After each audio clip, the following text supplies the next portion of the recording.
और ये मैं आसमान की ऊंचाइयों में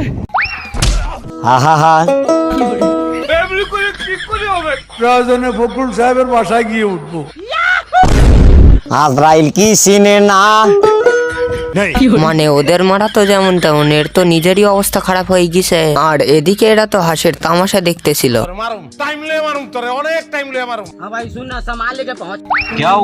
মানে হাঁস স্টাইল নিয়ে ইঁদুরকে বলতেছিল কাককে তার হাতে তুলে দিতে, নইলে আমি তোর খুন করে ফেলামু।